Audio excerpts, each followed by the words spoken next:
Bismillahirrahmanirrahim. Assalamu alaikum to everyone. My name is Muhammad Asif and registration number is 7053. Subject is numerical analysis and the topic to present is Gauss-Jordan method. इसमें हम Gauss-Jordan method की कुछ examples को discuss करेंगे। तो सबसे पहले example में हमारे पास दो वेरिएबल्स हैं x और y। इनकी हमने वैल्यू फाइंड आउट करनी है। तो इन दो इक्वेशन में से x और y की वैल्यू फाइंड आउट करने के लिए हम रो ऑपरेशंस अप्लाई करेंगे। तो सबसे पहले हम इसे मैट्रिक्स की फॉर्म में लिखेंगे, ऑगमेंटेड मैट्रिक्स की फॉर्म में। उसके बाद इस पर रो ऑपरेशंस जो है हम अप्लाई करेंगे। तो एक्स और वाई वेरिएबल्स की वैल्यू फाइंड आउट करेंगे। तो उस इक्वेशन का हमने ऑगमेंटेड मैट्रिक्स बना लिया। ऑगमेंटेड मैट्रिक्स बनाने के बाद रो ऑपरेशंस अप्लाई करते हैं हम लोग। तो ऑगमेंटेड मैट्रिक्स जो है, इस मैट्रिक्स में सबसे पहले तो हमें ऑगमेंटेड मैट्रिक्स में सबसे पहला एलिमेंट जो है, जिसे हम लीडिंग कोएफिशिएंट कहते हैं, वो 1 चाहिए। तो उसे 1 बना, अगर 1 होगा तो ठीक है, अगर नहीं तो हम खुद बनाएंगे। अगर किसी रो में होगा तो रो इंटरचेंज कर लेंगे। जैसे कि यहाँ पे दूसरी रो में 1 है हमारे पास, तो हमने R1 और R2 को आपस में इंटरचेंज कर लिया। तो इससे हमारा लीडिंग कोएफिशिएंट जो है वो 1 बन जाएगा। उसके बाद हम उस 1 की हेल्प से ज़ीरो, जो नीचे वाला एलिमेंट है, उसको ज़ीरो करेंगे।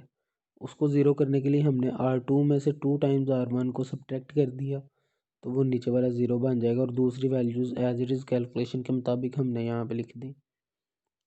इसके बाद जो सेकंड कॉलम में सेकंड एलिमेंट है -3, ये हमें 1 चाहिए। इसे 1 बनाने के लिए -1/3 टाइम्स R2 से मल्टीप्लाई करेंगे इसे। तो ये हमने मल्टीप्लाई कर दिया और -3 की जगह पे 1 आ गया, और सिमिलरली 6 की जगह पे जो उसकी कैलकुलेशन बनती थी वो -2 आ गया। तो ये 1 और 1 डायगोनल एलिमेंट्स बन गए हैं हमारे पास।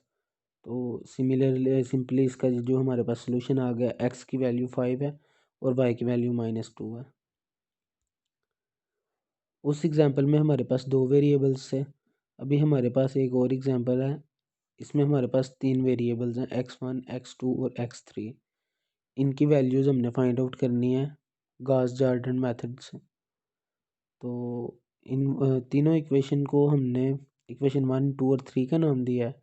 इसके बाद इनका ऑगमेंटेड मैट्रिक्स बनाएंगे। तो हमने ये इनका ऑगमेंटेड मैट्रिक्स बना लिया। इसके कोएफिशिएंट्स जो हैं उनकी वैल्यूज़ लिख दी हैं।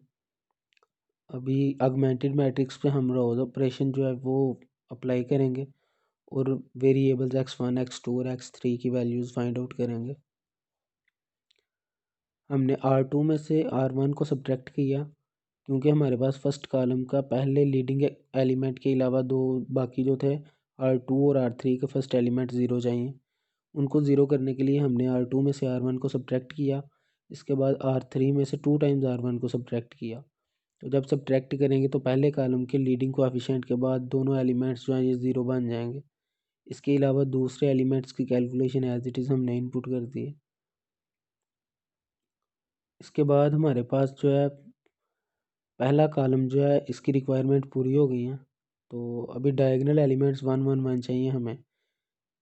इसके लिए जो -8 है सेकंड कॉलम का सेकंड एलिमेंट, उसको 1 बनाने के लिए हमने -1/8 टाइम्स R2 को मल्टीप्लाई कर दिया।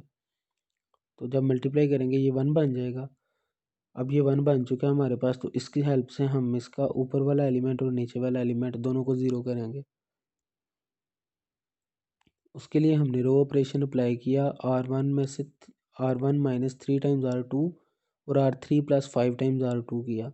तो इससे सेकंड कॉलम का फर्स्ट और थर्ड एलिमेंट्स जो हैं ये ज़ीरो बन जाएंगे, जो कि हमें ज़ीरो चाहिए थे। तो बाकी कैलकुलेशन एज इट इज़ जो बनती थी उसके हिसाब से लिख दिया हमने। अभी थर्ड कॉलम का थर्ड एलिमेंट जो है, ये मैं डायगोनल एलिमेंट्स 1 करने के लिए इसे भी हम 1 करेंगे। तो इसे 1 करने के लिए हमने -4/73 टाइम्स जो है R3 को मल्टीप्लाई कर दिया। मल्टीप्लाई करेंगे तो ये 1 बन जाएगा, और बाकी कैलकुलेशन 36/73 -9 की जगह पे प्लेस कर दिया जो बनता था। अभी ये डायगोनल एलिमेंट्स हमारे पास 1 1 आ चुके हैं, लेकिन थर्ड कॉलम जो है इसके 2 एलिमेंट्स हमें 0 चाहिए। तो उनको ज़ीरो करने के लिए हमने R1 में से 27/4 टाइम्स R3 सब्ट्रैक्ट किया और R2 में से 3/4 टाइम्स R3 सब्ट्रैक्ट किया R2 में से। वो करने के बाद हमारे पास x1 x2 और x3 की वैल्यूज़ आ गई। 268/73, 46/73 और 36/73। इनको हम कैलकुलेटर की हेल्प से भी सॉल्व कर सकते हैं।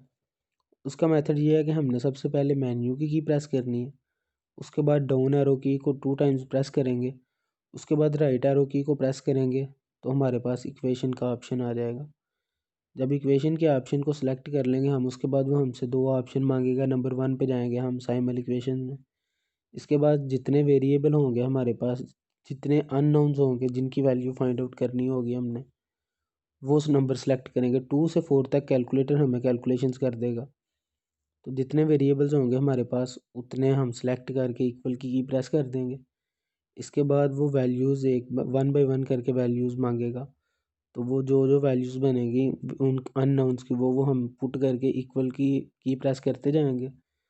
तो उसके बाद जब सारी वैल्यूज़ हम इसमें पुट कर देंगे कैलकुलेटर में, तो इक्वल की प्रेस करेंगे तो फिर वो जितने भी अननोन्स होंगे उनकी वैल्यू 1 बाय 1 बताता जाएगा।